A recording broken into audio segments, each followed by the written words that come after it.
Breaking news చూస్తున్నాం. తిరుపతి ప్రసాదంలో కల్తీ నెయ్యి వ్యవహారంపై నిజానిజాలను నిగ్గు తేల్చేందుకు సిట్ బృందం సిద్ధమవుతుంది. ఇవాల్టి నుంచి సిట్ బృందం 2 బృందాలుగా విడిపోయి విచారణ చేపట్టాలని ప్రాథమికంగా నిర్ణయించింది. ఈ క్రమంలోనే తిరుపతి పోలీస్ గెస్ట్ హౌస్ లో సిట్ సమావేశం కొనసాగుతుంది. ఈ సమీక్షకు టీటీడీ అధికారులను కూడా పిలిచారు.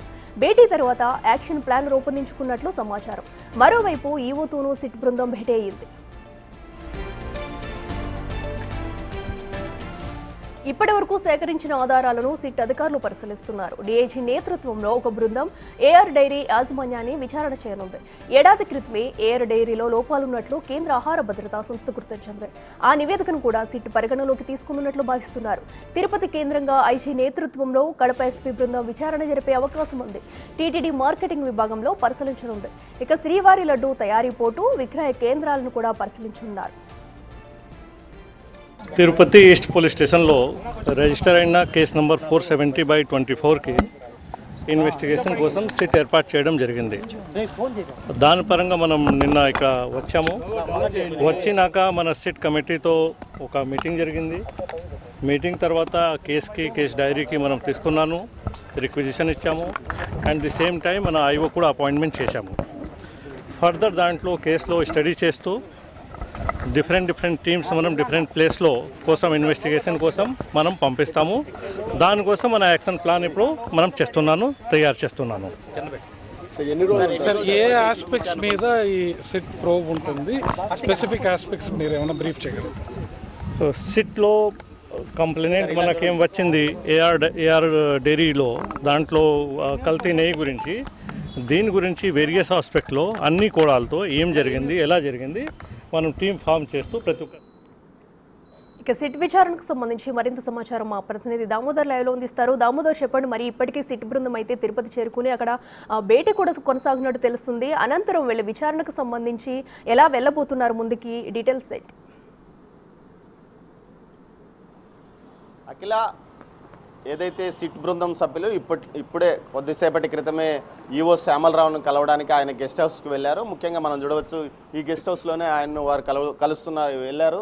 సిట్ అధికారుల బృందం ప్రస్తుతం ఆయనతో సమావేశమైన పరిస్థితి. మొత్తం మీద తీసుకుంటే దీనికి సంబంధించి ఏదైతే ఇంతకు మునుపు మనతో మాట్లాడిన ఏదైతే సిట్ ఇన్ఛార్జ్ అయిన త్రిపాఠి మాట్లాడుతూ పూర్తి స్థాయిలో తమ దర్యాప్తు ప్రారంభమైంది. ఈస్ట్ పోలీస్ స్టేషన్లో ఏదైతే టీటీడీ మార్కెటింగ్ విభాగము ఇచ్చిన ఫిర్యాదును నమోదైన కేసును తాము టేక్ఓవర్ చేశామో ఆ కేసుకు ఒక ఐఓ అధికారిని కూడా నియమించామని చెప్పారు. దీంతోపాటు ముఖ్యంగా ఏదైతే టీటీడీకి సంబంధించి కల్తీ నెయ్యి వివాదానికి సంబంధించి ఏఆర్ డైరీపై నమోదైన కేసు విషయంలో ఇక తాము ముందుకు వెళ్తున్నామని చెప్పారు. ఇందుకు తగ్గట్టుగానే తమ యాక్షన్ ప్లాన్ కూడా ముందుకు తీసుకువెళ్తున్నామని చెప్పారు. ముఖ్యంగా ఏదైతే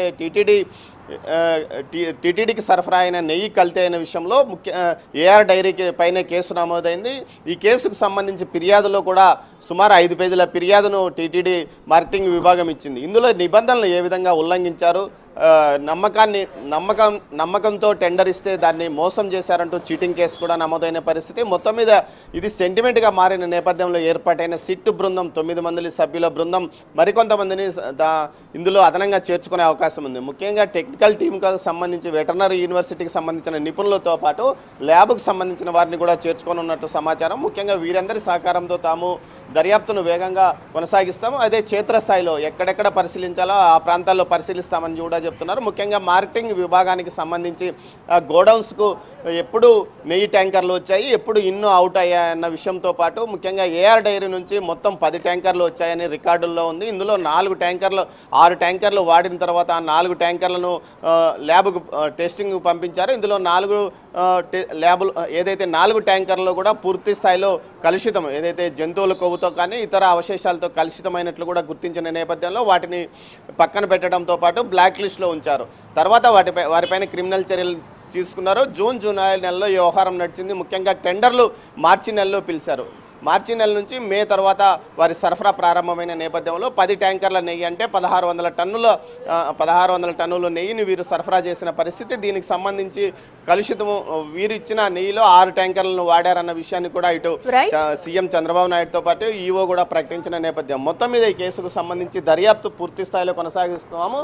క్షేత్రస్థాయిలో 3 ప్రాంతాల్లో పరిశీలన చేస్తాం. ఏదైతే ఇటు దిండిగల్లోనే ఏఆర్ డైరీతో పాటు వారికి అనుబంధంగా సరఫరా చేసిన ఏదైతే వైష్ణవి డైరీ ఒక్క విషయాలను కూడా తెలుసుకుంటామని చెప్పారు. అదేవిధంగా ఇటు తిరుమలలోను తిరుపతిలోను ఎక్కడైతే నియోగించారో ఏ ప్రాంతంలో టెండర్స్ విషయానికి సంబంధించి నిబంధనలు ఎవరు మార్పు చేశారు, ప్రతి ఒక్క విషయాన్ని కూలంకషంగా పరిశీలించి దర్యాప్తు చేస్తాము. కేసును పూర్తి స్థాయిలో ముందుకు తీసుకెళ్తాం. ఖచ్చితంగా ఎక్కడైతే అడాల్ట్రేషన్ జరిగిందో దానికి సంబంధించిన వారిని ఖచ్చితంగా పట్టుకుంటామని కూడా సిట్ బృందం చెప్తోంది.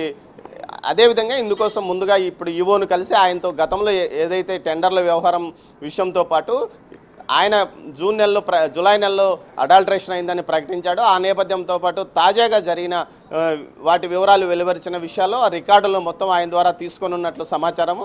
అయితే ముందుగా ఈవోను ఇప్పటి వరకు వాళ్ళు కలవడానికి వీలు కాలేదు. ఏదైతే నిన్నటి నుంచి సుప్రీంకోర్టు ప్రధాన న్యాయమూర్తి తిరుమల పర్యటన నేపథ్యంలో ఆయన చాలా బిజీగా ఉన్నాడు. సుప్రీంకోర్టు న్యాయమూర్తిని తిరిగి పంపిన తర్వాత ఆయన తన నివాసానికి చేరుకున్న వెంటనే సిట్ బృందం సభ్యులు ఆయన అపాయింట్మెంట్ తీసుకుని ఆయన వద్దకు వెళ్ళారు. Akhila. Right Damodar, thank you.